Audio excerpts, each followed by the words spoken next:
Were doing circles and हमने circles में theorem जो 10.8 है आपकी एनसीईआरटी में, उससे पहले तक का सारा कर लिया था। ठीक है, अगर आपने उससे पहले तक का देखना है तो आप डिस्क्रिप्शन में जाकर लिंक देख सकते हैं, मैंने सब लिंक्स वहाँ पर दे रखे हैं। ठीक है, और आज हम स्टार्ट करने वाले हैं थ्योरम 10.8। और थ्योरम 10.8 जो है it is very very important and mostly exams में आती है। स्टूडेंट्स की ये क्वेरी होती है कि मैम इसमें 3 केसेस हैं, इस थ्योरम के प्रूफ में ना 3 केसेस हैं, तो वो हमको तीनों के तीनों केसेस करने होंगे एग्जाम में। येस ऑफ कोर्स आपको तीनों के तीनों केसेस करने होंगे, हर केस में अलग फिगर है, आपको तीनों फिगर्स ड्रॉ करनी है, तीनों केसेस करने हैं प्रूफ में, अगर इस थ्योरम का प्रूफ आता है। इस थ्योरम का कोई नेम नहीं है, कुछ भी नहीं है।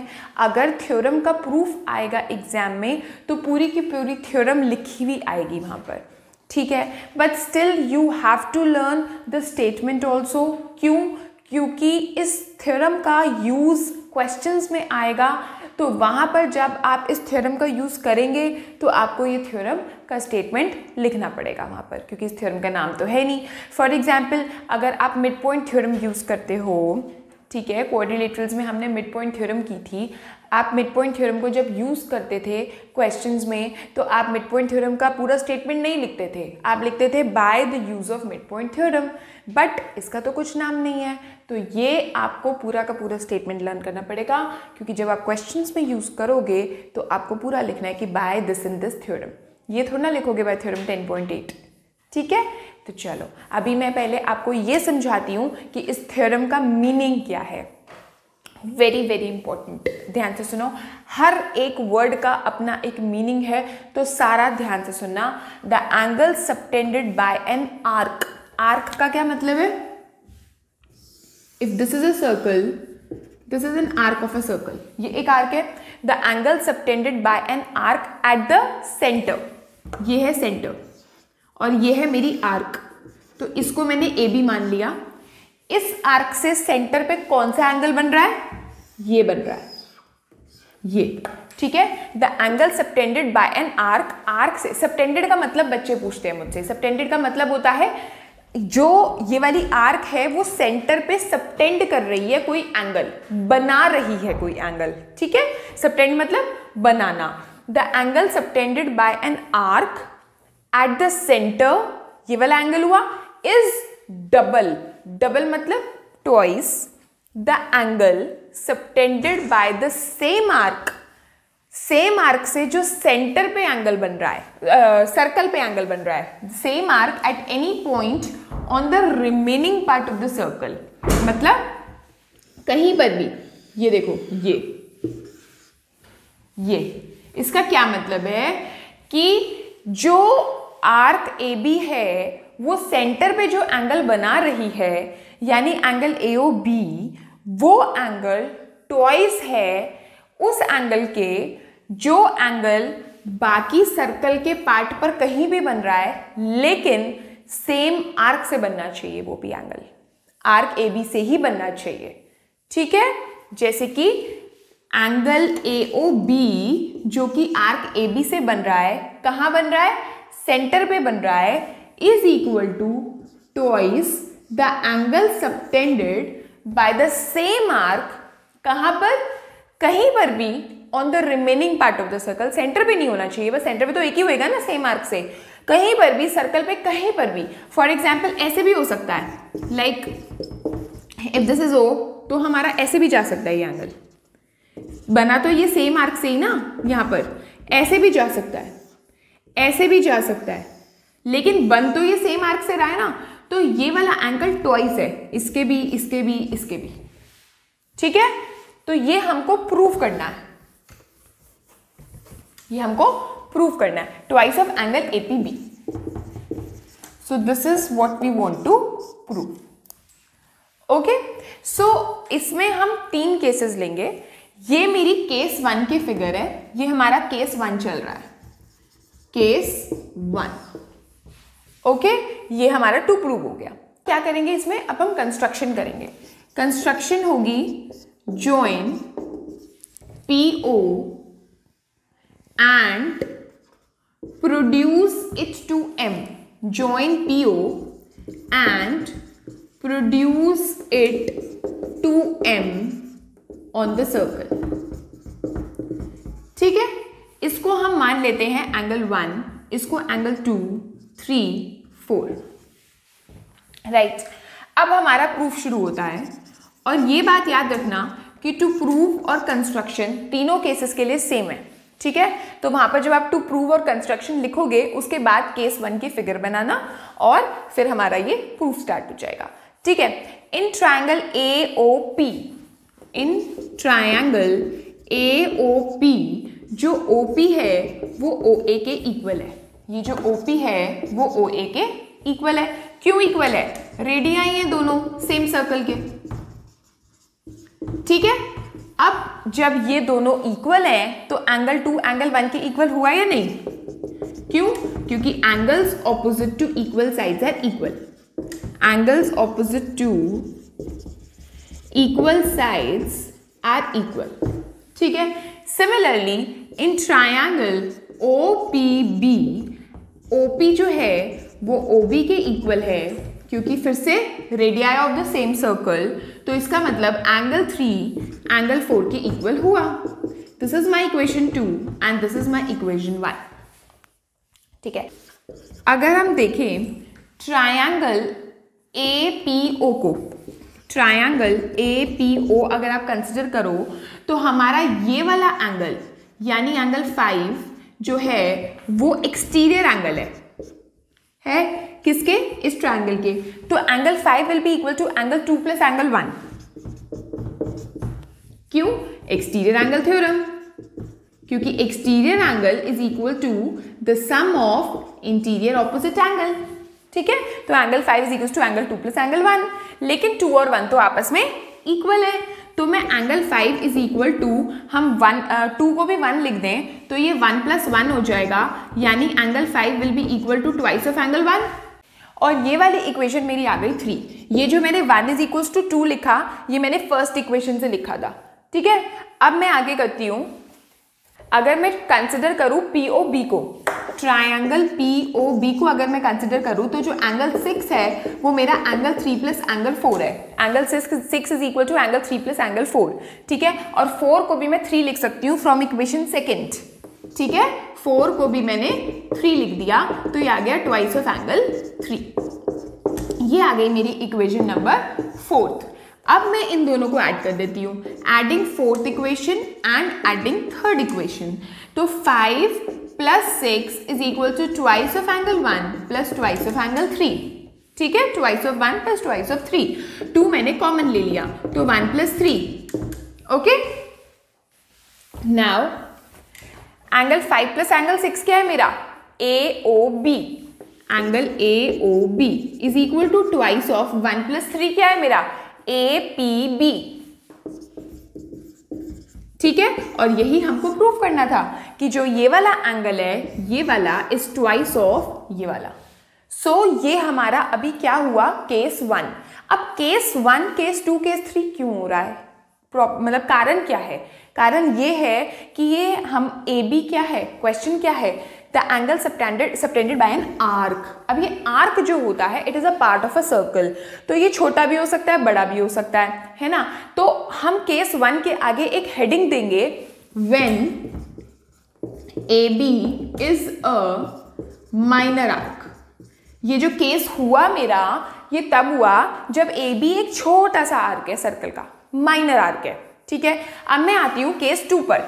केस 2 और केस 2 की फिगर मैं बिल्कुल अलग बनाने वाली हूं।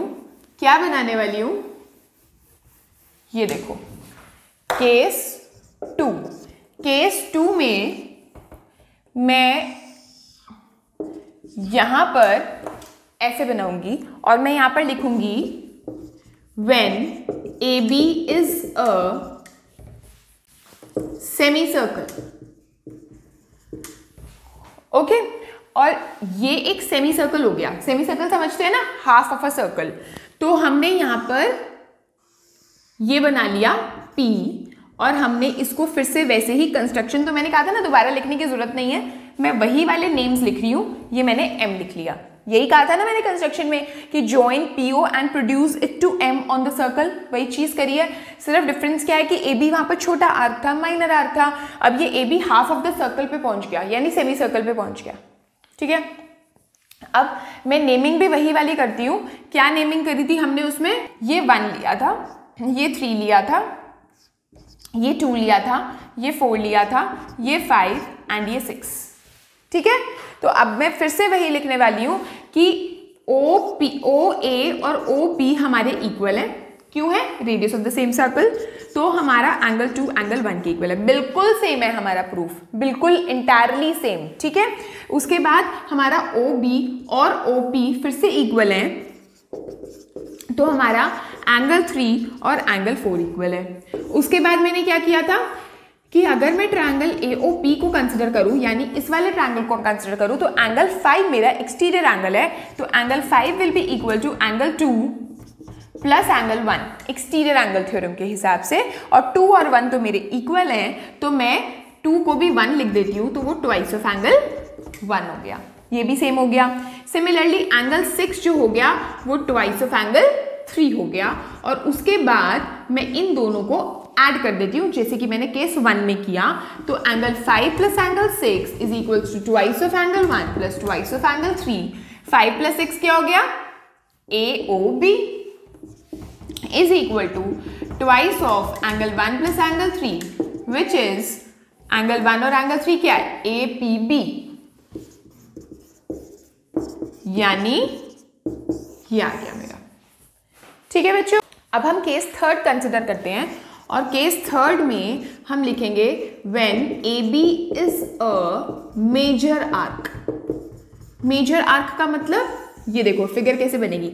जब हमने फर्स्ट केस किया था तो उसमें AB यहाँ पर था, सेकंड केस किया तो हमारा AB यहाँ पर पहुंच गया, थर्ड केस करेंगे तो हमारा AB पहुंचा यहाँ पर। मेजर आर्क, बड़ी आर्क, ये मेरी पूरी की पूरी आर्क है। ठीक है, और ये मेरा सेंटर ऑफ द सर्कल है। ठीक है, और ये हमने इसको ज्वाइन करा, एक सर्कल पे एंगल बना, ये APB। फिर हमने वही कंस्ट्रक्शन करी, कंस्ट्रक्शन हमारी सेम है इस केस के लिए भी, कि हम PO को ज्वाइन करेंगे and produce it to M on the circle. ठीक है, उसके बाद मैंने इसको डॉटेड से ज्वाइन कर दिया। फिर से मैं वही वाले एंगल सपोज करूंगी, और वो एंगल थे हमारे एंगल 1 एंगल 3 है ना, और इधर हमारे हो जाते हैं एंगल 5, और ये मेरा हो गया एंगल 6, और ये मेरा हो गया 2, और ये मेरा हो गया 4। ठीक है, अब फिर से वही कि हमारा जो O, ये सेंटर ऑफ द सर्कल, ठीक है, OP और OA मेरे इक्वल हैं, तो हमारा एंगल 1 और एंगल 2 हमारे इक्वल हुए। ठीक है, अब OB और OP फिर से इक्वल हैं। ठीक है, तो हमारा एंगल 4 और एंगल 3 फिर से इक्वल हुए। Angles opposite to equal sides are equal. अब मैं फिर से OAP ट्रायंगल कंसिडर करती हूँ, तो एंगल 5 जो हुआ वो मेरा क्या हुआ? एक्सटीरियर एंगल हुआ, which is equals to angle 2 plus angle 1। Right, अब अगर मैं कंसिडर करूँ ट्रायंगल OPB, तो मैं एंगल 6 जो हुआ वो एक्सटीरियर एंगल हुआ, तो angle 6 will be equal to angle 3 plus angle 4। Right, यहाँ पर एंगल 5 आ जाएगा ट्वाइस ऑफ एंगल 1, क्योंकि 2 और 1 तो मेरे यहाँ पर इक्वल थे। इसी तरह से 3 और 4 मेरे यहाँ पर इक्वल थे, तो एंगल 6 आ जाएगा ट्वाइस ऑफ एंगल 3। ये वाली इक्वेशन और ये वाली इक्वेशन को मैं ऐड कर दूंगी, तो मेरा आ जाएगा angle 5 plus angle 6 is equal to twice of angle 1 plus angle 3। Right, ठीक है, उधर तो हमारा बहुत ही सिंपल है कि यहाँ पर आ गया मेरा angle 1 plus angle 3 which is equal to angle APB। और इधर जो 5 प्लस 6 है वो ये वाला एंगल है, एक्चुअली ये इधर वाला एंगल है ना। तो इसमें क्या होता है, जो 180 डिग्री से बड़ा एंगल होता है वो क्या होता है? रिफ्लेक्स एंगल होता है ना। और ये ऑब्वियसली 180 डिग्री से बड़ा है। क्यों बड़ा है? क्योंकि स्ट्रेट एंगल ऐसा होता है 180 डिग्री का, और ये आ रहा है कैसा? ऐसा। ठीक है, इतना, ये इतना बड़ा। तो ये ऑब्वियसली ये पूरा तो 360 डिग्री का होता है, यहाँ से यहाँ तक क्या लग रहा है आपको, 180 से छोटा ही हुआ ना ये तो 180 से बड़ा ये हुआ, तो इसको लिखेंगे तो एंगल AOB ही, यहाँ लिखेंगे तो एंगल AOB ही, लेकिन AOB कौन सा हुआ, वो तो अंदर वाला एंगल हुआ ना, ये वाला।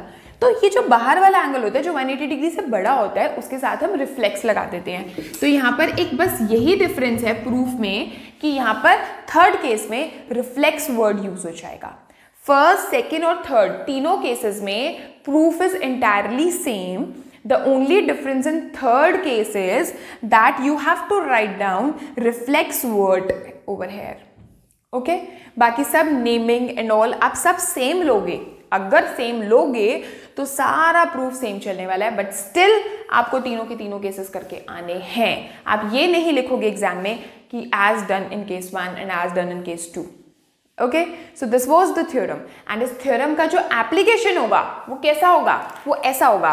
फॉर एग्जाम्पल आपको ये दे रखा होगा क्वेश्चन में कि this is angle ABO and this is 60 degree, ठीक है, फाइंड एंगल APB। तो क्या करोगे, आप थ्योरम लिखोगे, ये स्टेटमेंट लिखोगे, कहोगे कि ये वाला जो एंगल होता है वो हमेशा ट्वाइस होता है इस वाले एंगल के, तो ये वाला ट्वाइस होता है ना, तो वो वाला तो इसके हाफ हुआ ना, तो ये वाला क्या हो गया, half of 60 which is 30 degree.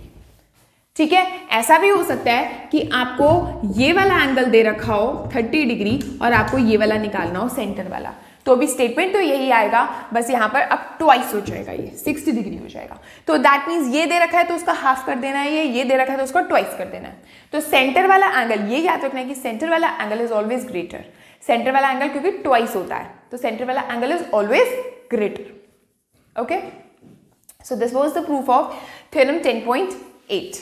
आगे का पोर्शन हम अपने नेक्स्ट वीडियो में करेंगे बच्चों। Till then keep practising. Okay, bye.